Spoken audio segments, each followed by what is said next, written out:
Welcome to Idiots Talk Sports, our show unofficially sponsored by 5-Hour Energy, where today we are discussing the state of the Winnipeg Jets, breaking down their season stats, prospect pools, free agents, and where we think the team will end up next season.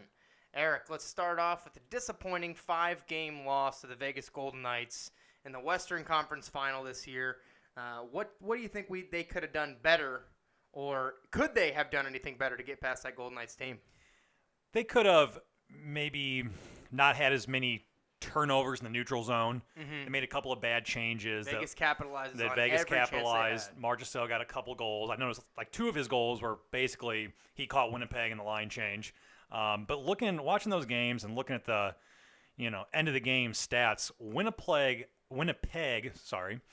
outplayed Vegas in just about every aspect, right? Every game. If it wasn't for Marc-Andre Fleury, I feel like Winnipeg, it would have at least been a 7-game series, and we could have saw Winnipeg versus Washington in the finals rather than the Vegas Golden Knights. I remember thinking during that season, after every game, I'm like, well, there's no way Winnipeg loses the next game. I mean, there's just no way. I mean, you saw so many times the Jets pressuring and being the better team, looking like the better team. And Vegas was just playing that Pittsburgh from 2015 hockey, 16 hockey, where they just capitalized on the 3 chances they had that game. I mean, it really wasn't a factor of them outplaying every team they faced, and they were capitalizing on Winnipeg's problems, their issues, their turnovers, their bad line changes, whatever it was. They just hopped on those opportunities, and Winnipeg looks so good. I mean, they've got scary, such a stacked roster. You look at their power play, their penalty kill, they're top 10 in both of those metrics. They're a powerhouse, obviously. First place in the West, and they're going to do that again next year. I don't see anything that makes me think otherwise. Second place in the West. Nashville. Second place? Nashville, right. They were behind Nashville by 3 points. They finished the season, Winnipeg did, with 114 points. They had 52 wins, 20 losses, 10 overtime losses. But and it's interesting. I do stand corrected on that, but Winnipeg beats Nashville. Yeah. 7 games in the cup. That was a fun series to watch. It was. That was a really good series. That was one of those series where you're like, this should be the West final. Yeah. And well, and going back to the Vegas series, Winnipeg looked like the better team. They outshot Vegas, I think, in just about every game, except for actually, I believe Vegas outshot them the first game they played, in which Winnipeg, that was the one game Winnipeg won. Yeah. So it's funny how that works. But I think got game 2 or 3, Winnipeg had like 49, almost 50 shots, and they just looked so dominant out there. But like you had said, Vegas capitalized when they needed to, made the most of their chances.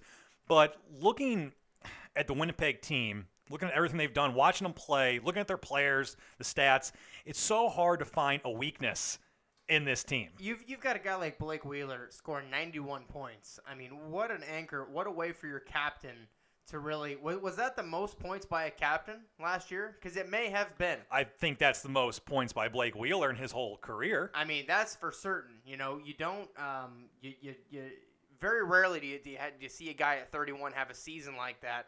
But when you're playing with, I mean, the Scheifele's, the Laine's, the Ehlers, Kyle Connor had a great year. All these guys, when you're playing with this kind of talent, things like this are going to happen.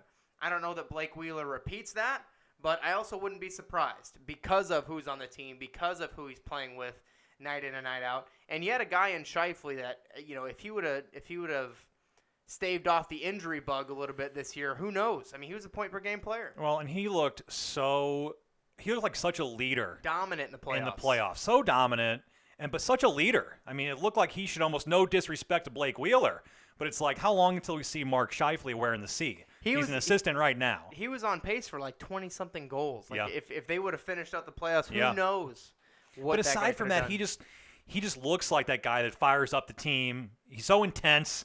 Yeah, he wants to win. Himself, yeah.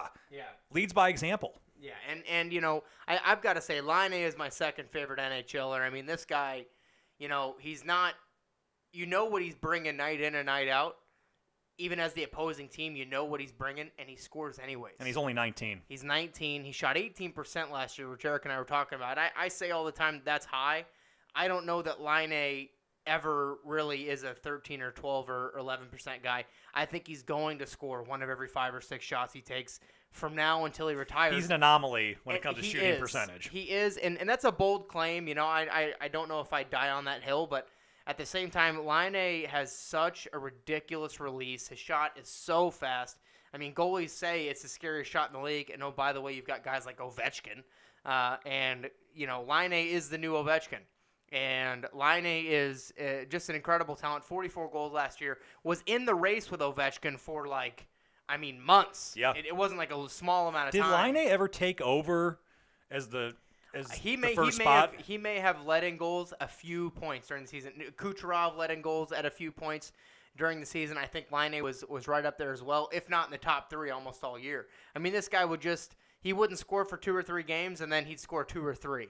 In one game off of 4 shots. And that's, that's a bit, like you said, it's a bit of an anomaly and something that maybe some people wouldn't want to bet on.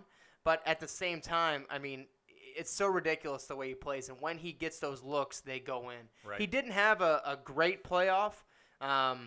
But, Paul Maurice would say a few times that, he's getting these looks, they're going to go in. It's a matter of time. A lot of posts. Laine hit a lot of posts in the playoffs. Yeah. And again, Fleury won Vegas that series. That's right. And moving along, I mean, they had such a great regular season. Did they win 50 games? I mean, it's 52 nuts. games. I mean, they won 52 games. I mean, that's too good for the NHL, and what about that kid Kyle Connor? Well, Kyle Connor 31 goals. Came out of nowhere for some. I was included. I'm not a huge – I think Winnipeg Jets is like everybody's 4th favorite team. Everybody likes the Jets. I don't know anybody who doesn't like anybody on the Jets. And Kyle Connor was one of those guys that I didn't see coming, admittedly. I think he was a first-round pick, so he wasn't a surprise to them, that's for sure. They knew he was going to be there, an NCAA guy. And I don't think nobody thought 31 goals. I think this was his first full season, wasn't it? Yeah, he was a rookie, and he's kind of looked over a little bit because he didn't have the points that a lot of those guys had. But 31 goals is a 30-goal scorer in this league. Second on the team behind Laine, which Laine had 44, and Connor with 31. Which is crazy. At the end of the day, goals win you games, assists don't. We don't count assists. We count goals, and I'd take a 40-point guy that 30 are goals over a 40-point guy and 30 are assists. So, I mean, this is a real game-changing guy, and they've got guys like Roslovic who are constantly making the small play, the smart play out there. Young guy as well. You've got guys on the up-and-coming like Mason Appleton in the AHL who, 66 points in 76 games. Looked too good for the AHL last year. Christian Vesalainen, who hasn't played a minute of North American hockey, who's been playing over in Finland, who looks tremendous. I mean, this is one of those groups that only time will tell if this is one of the most talented group of offensive talent under the age of 22 that we've ever seen. I think going into the playoffs last year, they're the scariest offensive team there is. Definitely. It doesn't get any scarier when you look at this lineup. And what's interesting about that, I agree, and you've got a team like Washington on the other side of the bracket. And a team like Washington are not even as offensively powerful as they are. They may not be on the same level as the Winnipeg Jets. The Jets, literally could play an AHL defense and win a game 7-6. I will say if there was one, and again, it's hard to even call this a weakness, but something you noticed in that Vegas series as well was Connor Hellebuck looked a little shaky at times. You could tell that there was a little bit of inexperience showing. Goaltending is such a special and interesting position. You really hope he can continue his progression, and I think he will, and get better for next year. Gibson was there's almost a question I have to raise here. Gibson for Anaheim was the last American goaltender who got hot and let off. Ryan Miller, anybody, So goaltending is not a permanent position. It's a position in which you may post a 920 and then never post above a 900 ever again. Well, and Hellebuck played 67 games for Winnipeg and had a save percentage of .924 with a 2.36 goals against average. He won 44 games. Which is nuts. That's at 24 years old. That's absolutely insane. I think he beat or he bested the American goaltending records record wins for the goaltending position. So, and to play 67 games at that young of an age, that's some conditioning right there. The thing is you don't, at the same time, Winnipeg, they needed him to have this season, right? Because at the start of this year, This time last year, they didn't know if he was going to be their number one goaltender. They signed a Steve Mason, an aging Steve Mason, if you will, bring him over to take over that number one spot. And then Hellebuck said, because last year was Hellebuck's year to emerge, and he did not have a good year. And maybe it just took a little bit of competition where they said, hey, you're not the number one guy anymore, and Hellebuck took it back. And watching him in the playoffs, he looked really good at times and shaky at other times. Yep. And I think that's just to be expected. I mean, he's a young goaltender, so it's not like there's just a difference in a guy like Fleury who's been there, seen it. You could just see that Vegas shook him up a little bit. Yeah, and he just couldn't recover from it. He did make some big saves in Game 5, but the thing with Vegas too, they were scoring so early on, like they did in so many of their games, and for a young goaltender, that's got to be tough on that big of a stage. Goalie is such a mental position, and when you let in a goal in the first 5 minutes of a game, it's got to rattle you up a little bit, and some goalies can battle back from that, and others can't. And, I'm not going to say Connor Hellebuck can't rally from this. I think there's such an upside to him. And without him even being there, I mean, you've got a guy in Hutchinson who's very talented in their goaltending stable. You've got Eric Comrie, who's another extremely highly touted goaltending prospect. They're very deep at the goaltender position, but it is so random with goalies. I mean, sometimes you have a second-round pick who never pans out, and then you've got a guy in the 7th that you picked up, almost dead last in the draft who just turns out to be a tremendous goalie. You never know. It's a very mental position, and it's not something that varies year in and year out. This is why Montreal is a huge problem with Carey Price, but we won't get into that. That'll be for a very depressing show coming up hopefully soon. But Winnipeg looks like this year they've got to do something big this year. Well, and a move that I liked seeing Winnipeg make later on in the season was picking up Paul Stastny. Huge addition for them. He played 19 regular season games for him, had 13 points, 4 goals, 9 assists, but his real value came in the playoffs. Again, kind of an unsung leader out there. Well, he's a guy that wins the offensive draws on the power play. He wins the defensive draws on the penalty kill if you need him to. So good around the net. So good around the net. He's so good at getting pucks out to those guys who can wing it in there. And, Stastny's, certainly not a goal-scoring forward, but he is a playmaking forward. And do they bring him back? I hope so. I think they need to. And I think fans of Winnipeg want to bring him back. The problem is Stastny was making $7 million last year. So where does his – you can sign him this year. And I believe he's, 32 years old, 31, he's 32? 31. You can sign him this year. You can give him $7 million for the next couple years. But the real problem lies with Winnipeg is what happens at the end of next season. Laine's up. Connor's up. Wheeler's up. They've got some real questions coming up here pretty soon. Well, and what about Tyler Myers this year? I believe they need to – No, it's next year. Is it next year? It's next year for Myers, and they're going to have to pay him too. This year, restricted free agents, they have Joel Armia, just some notable ones. Tanev, who was very important during the playoffs. Marco Dano, who is a really interesting case. Lowry, Trouba, who has almost always been an issue for Winnipeg. It seems like every offseason do we trade Trouba. Trouba's extremely talented. He's a right shot defender. Josh Morrissey, another extremely talented defender who's up for RFA. A couple guys in the minors. Nick Batan had a pretty good season in the AHL. A very talented guy. Deep. That and the goaltender I mentioned earlier, Eric Comrie. So you're going to be busy this offseason if you're the Winnipeg, if you're shovel day off. And, the notable UFA obviously is Paul Stastny, and we just spoke about him. Do you bring him back? And honestly, the Winnipeg Jets, they have $24 million in cap space, haven't signed anybody yet. But the real problem lies next year. How many teams are going to say, we'll give you a first and we'll pay Laine $12 million? I mean, seriously, the cap is going to go up again. It goes up every year just a little bit. It's about the percentage of the cap. Laine is a 12% of the cap type guy. GMs want him. Well, and they're going to give him what he wants. He's not going anywhere. He's staying in Winnipeg. Right. And I would be extremely surprised if he took the kind of contract that Scheifele took. Scheifele's signed for 6 years forever, it seems. He's got 5 or 6 more years on that deal. And is that going to be one of those deals that, it's like a McKinnon deal? That McKinnon deal may just be one of the best contracts in NHL history, and the same could be said of Scheifele.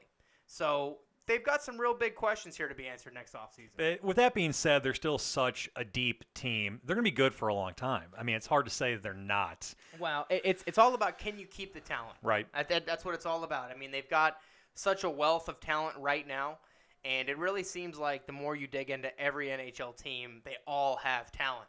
It's about putting it together, the right systems, the right coaching, the right attitude in the locker room. And I don't think that that's going to be a problem this year for Winnipeg. And they are, again, an early favorite to make another deep run in the playoffs. I don't think that they lose that series. If they play Vegas in that series 3 times, I don't think they lose a best of 3. I think they're able to put it together a little better next year if there's a rematch. Well, yeah, and this was the first season they've been in the playoffs since coming back to the league, isn't it? Well, no, they made it. Well, this was, they made it and got swept. I think last year they didn't win a game.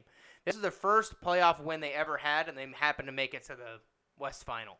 So they made some pretty big steps forward this year. But I don't think, when I look at that, I don't think that they're incapable of doing it again. I don't think that this team overachieved at all. I think Blake Wheeler overachieved a little bit. But you never know. Blake Wheeler might put up another 80, 90-point season playing alongside a lot of these guys. Well, all these guys are coming back. That's the thing. They're all coming back next year. There are no big questions this year to be addressed. It's next year that you've got some pretty big problems. Paul Stastny is going to be a really important signing for them. If not, who pays him? He's 32 or 31. So you don't want to lock him up to an 8-year deal. That's not going to look good in 6 years or so. Probably maybe sooner than that. But Paul Stastny is a great puck-getting guy. And a very important part to this team. So could they sign him for a 1 year? Come back and try and win a cup? Would he go for something like that? I mean, at minimum, I think you're going to want to give him a 3 or 4 year. That would be a hookup to the Winnipeg Jets. Like, hey, but at the same time, you want to take care of a guy, especially a guy who's as important as Paul Stastny. So who knows? You've got a guy like Devontae Smith probably signing a 1 year, $1 million because he wants to win it. I don't think Paul Stastny does that.